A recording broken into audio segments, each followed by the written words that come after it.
Keluaran 5. Musa menghadap Firaun, bangsa Israel makin ditindas.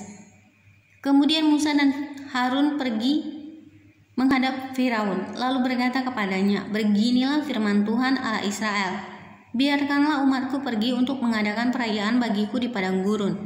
Tetapi Firaun berkata, "Siapakah Tuhan itu yang harus kudengarkan firman-Nya untuk membiarkan orang Israel pergi? Tidak kenal aku Tuhan itu, dan tidak juga aku akan membiarkan orang Israel pergi." Lalu kata mereka, "Allah orang Ibrani telah menemui kami, izinkanlah kiranya kami pergi ke padang gurun 3 hari perjalanan jauhnya untuk mempersembahkan korban kepada Tuhan Allah kami, supaya jangan nanti mendatangkan kepada kami penyakit sampar atau pedang." Tetapi Raja Mesir berkata kepada mereka, "Musa dan Harun, mengapakah kamu bawa-bawa bangsa ini melalaikan pekerjaannya? Pergilah melakukan pekerjaanmu."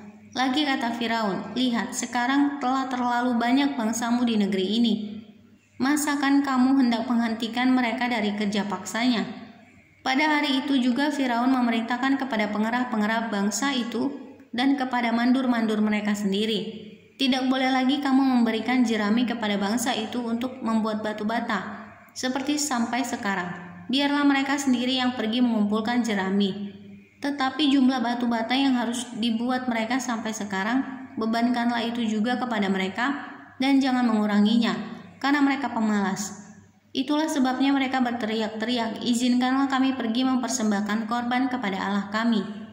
Pekerjaan orang-orang ini harus diperberat, sehingga mereka terikat kepada pekerjaannya, dan jangan mempedulikan perkataan dusta. Maka para pengerah bangsa itu dan para mandurnya pergi dan berkata kepada mereka, "Beginilah kata Firaun, aku tidak memberi jerami lagi kepadamu. Pergilah kamu sendiri mengambil jerami di mana saja kamu mendapatnya.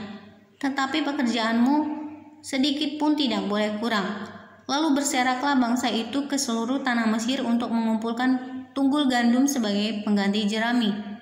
Dan pengerah-pengerah itu mendesak mereka dengan berkata, "Selesaikan pekerjaanmu, yaitu tugas sehari, seperti pada waktu ada jerami."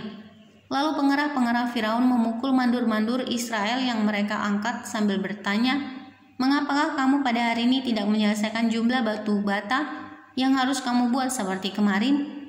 Sesudah itu pergilah para mandur Israel kepada Firaun dan mengadukan halnya kepadanya, "Mengapakah Tuanku berlaku seperti itu terhadap hamba-hambamu ini?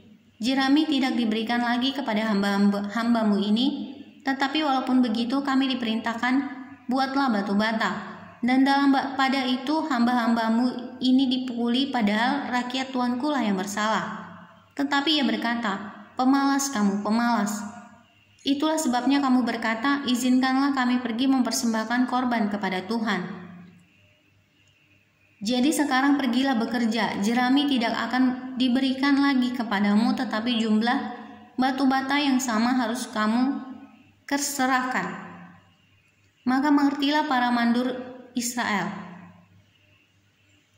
bahwa mereka ada dalam keadaan susah, karena dikatakan kepada mereka, "Kamu tidak boleh mengurangi jumlah batu bata pada tiap-tiap hari."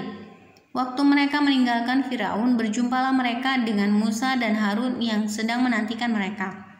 Lalu mereka berkata kepada keduanya, "Kiranya Tuhan memperhatikan perbuatanmu dan menghukumkan kamu, karena kamu telah membusukkan nama kami kepada Firaun dan hamba-hambanya, dan dengan demikian kamu telah memberikan pisau kepada mereka untuk membunuh kami." Lalu Musa kembali menghadap Tuhan, katanya, "Tuhan, mengapakah kau perlakukan umat ini begitu bengis? Mengapa pula aku yang kau utus? Sebab sejak aku pergi menghadap Firaun untuk berbicara atas namamu dengan jahat, diperlakukannya umat ini. Dan engkau tidak melepaskan umatmu sama sekali." Tetapi Tuhan berfirman kepada Musa, "Sekarang engkau akan melihat apa yang akan kulakukan kepada Firaun. Sebab dipaksa oleh tangan yang kuat, ia akan membiarkan mereka pergi. Ya, dipaksa oleh tangan yang kuat, ia akan mengusir mereka dari negerinya.